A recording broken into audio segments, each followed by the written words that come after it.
നിങ്ങളുടെ ഫേവറേറ്റ് സീരിയലുകൾ ടിവിയിൽ വരുന്നതിന് മുൻപേ സൺ നെക്സ്റ്റ് ആപ്പിൽ കാണാം. ഇനി എല്ലാവർക്കും മുൻപേ കാണൂ. ഇപ്പോൾ തന്നെ സൺ നെക്സ്റ്റ് ആപ്പ് ഡൗൺലോഡ് ചെയ്ത് സബ്സ്ക്രൈബ് ചെയ്യൂ.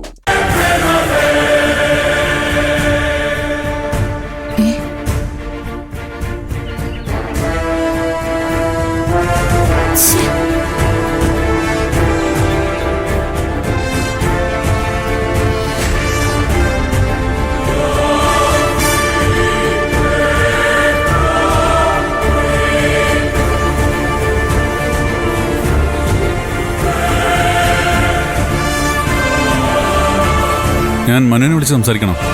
വേണ്ട സർ, ആദ്യം ഞാൻ എന്നേക്കുമായിട്ട് അവസാനിപ്പിച്ചു.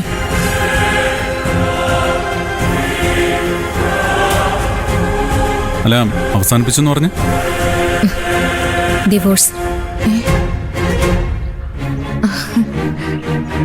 അതല്ലാതെ വേറെ മാർഗമില്ല സർ. താൻ എന്തൊക്കെയാടേ പറയുന്നേ? നിങ്ങൾക്കൊരു കുട്ടിയില്ലേ? അതിന്റെ ഭാവിയെ കുറിച്ച് ചിന്തിക്കണ്ടേ?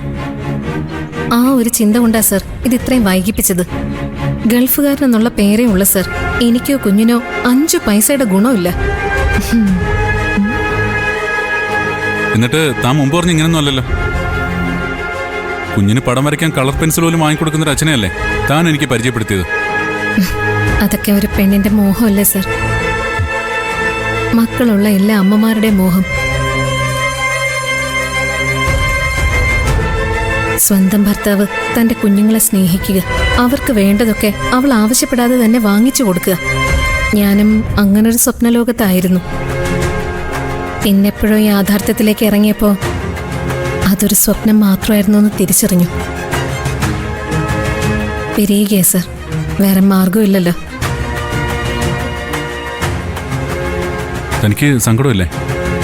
സങ്കടപ്പെട്ടിട്ടും കാര്യമില്ലല്ലോ സർ. പിന്നെ നമ്മളെ വേണ്ടാത്തവരിൽ നിന്നും ഒരു നിമിഷം മുമ്പ് നമ്മളെ ഒഴിവായി കൊടുക്കുന്നതല്ലേ സർ അവർക്കും നമുക്കും നല്ലത്.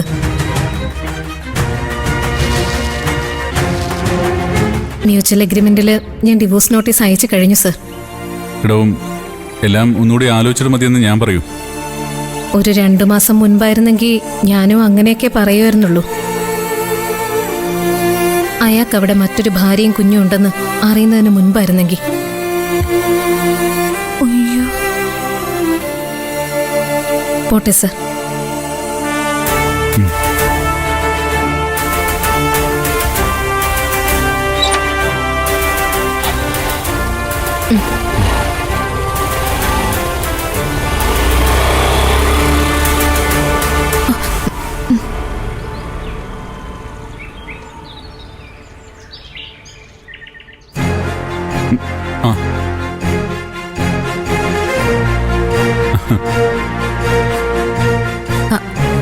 ആരത്തെ വന്ന്? അല്ല, അത് നമ്മുടെ സുജാത. അയ്യോ, എന്നിട്ട് പോയോ? പോയി. പിന്നെന്താ അകത്തേക്ക് വിളിക്കാതിരുന്ന്? അല്ല, അത് പിന്നെ ഇത് ഈ വഴി പോയപ്പോ ഒരു ഫയല്. എന്നിട്ട് ഫയൽ എവിടെ? അല്ല, അത് ഫയൽ ഞാൻ അങ്ങോട്ട് കൊടുക്കായിരുന്നു, സുജാത കൊണ്ടുപോയി. ഓ അങ്ങനെ. ദത്തനോട് ചോദിച്ചിട്ട് സുജാത എന്ത് ചെയ്യുമല്ലേ? അല്ല, അയാളെന്റെ ജൂനിയർ ഓഫീസർ ആണല്ലോ. അതെ, എന്നാലും ദത്തനോട് ആ കുട്ടിക്കൊരു അടുപ്പുണ്ടല്ലേ? എന്തടുപ്പം? എനിക്ക് അങ്ങനൊന്നും തോന്നിയിട്ടില്ല. പക്ഷെ എനിക്ക് തോന്നിയിട്ടുണ്ട്. അതിന് ദത്തന്നെ എന്തിനാ ഞെട്ടുന്നത്? ആര് ഞെട്ടി? എനിക്ക് സന്തോഷമുള്ളൂ. എന്റെ ഭർത്താവിനെ മറ്റുള്ളവരെ സ്നേഹിക്കുന്നത് എനിക്കൊരു അഭിമാനമല്ലേ? പ്രത്യേകിച്ചും സുജാതയെ പോലെ കഴിവും സൗന്ദര്യമുള്ളൊരു പെൺകുട്ടി. നീ എന്താ അമ്മി പറഞ്ഞു വരുന്നേ? എന്റെ ദത്തേട്ടാ, ഭർത്താവിന്റെ സൗഹൃദങ്ങളെ ചൊല്ലി കുടുംബകലഹം ഉണ്ടാക്കുന്ന ഒരു ശരാശരി ഭാര്യ അല്ലല്ലോ ഞാൻ. അല്ല, എനിക്ക് എല്ലാവരും മനസ്സിലാവും.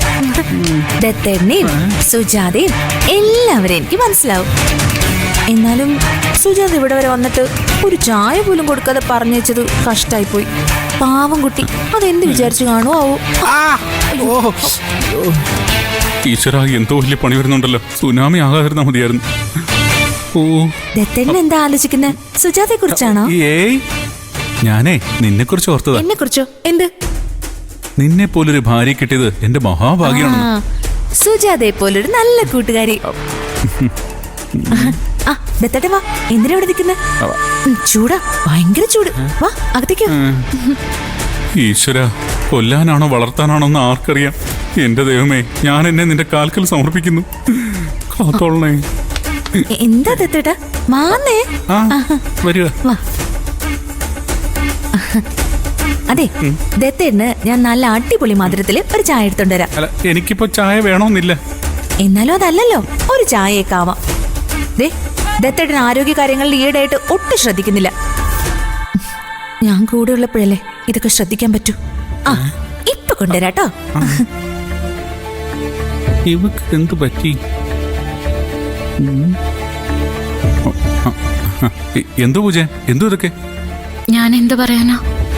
ദത്തേട്ടന്റെ അതേ അവസ്ഥയില ഞങ്ങളും. ഒന്നും മനസ്സിലാവുന്നില്ല. ഈ സ്നേഹവും ശാന്തതയ്ക്ക് എന്തിനു വേണ്ടിയാണെന്ന്. ആമി ചേച്ചിക്ക് എന്തോ കാര്യമായിട്ടുള്ള പ്രശ്നമുണ്ട്, അത് ഉറപ്പാ. സുജാതയുടെ പേര് കേൾക്കുന്ന പോലും കലിയായിരുന്നു ഇന്നലെ വരെ. ദേ, ഇന്നിപ്പോ അവള് വന്നു എന്ന് പറഞ്ഞപ്പോ എന്താ അകത്തേക്ക് വിളിക്കായിരുന്നേന്ന്. ഒരു ചായ പോലും കൊടുക്കാതെ വിട്ടാ അവൾ എന്ത് വിചാരിക്കൂന്ന്. ഇതിനൊക്കെ ഞാൻ എന്ത് മറുപടിയാ പറയേണ്ടത്? അളിയും ക്ഷമയോടെ കാര്യങ്ങൾ നേരിടണം. ചേച്ചിയുടെ അവസ്ഥ എന്നേക്കാൾ നന്നായിട്ട് അളിയനറിയാവുന്നല്ലേ. നമുക്ക് ആലോചിച്ച് വേണ്ട എന്താന്ന് വെച്ചാൽ ചെയ്യാം.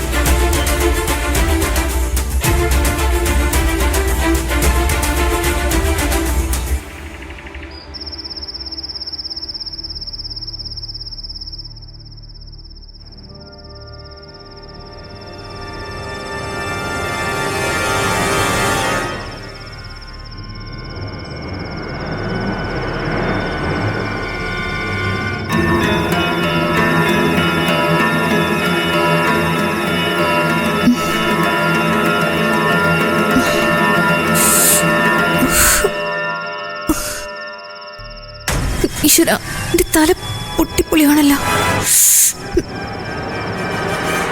ഏത് നിമിഷവും മരണം സംഭവിക്കാം.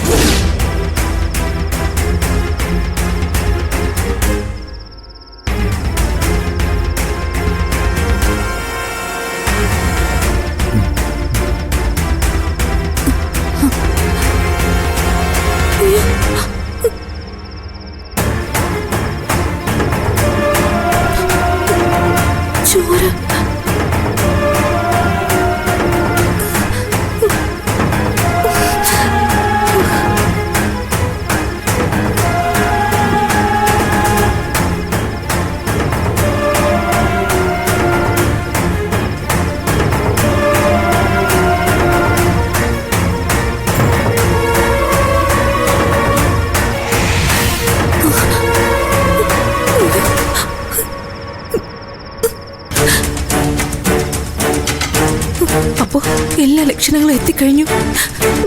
ഞാൻ മരിക്കാൻ പോകണമെന്ന് എനിക്ക് ഉറപ്പായി. അയ്യോ,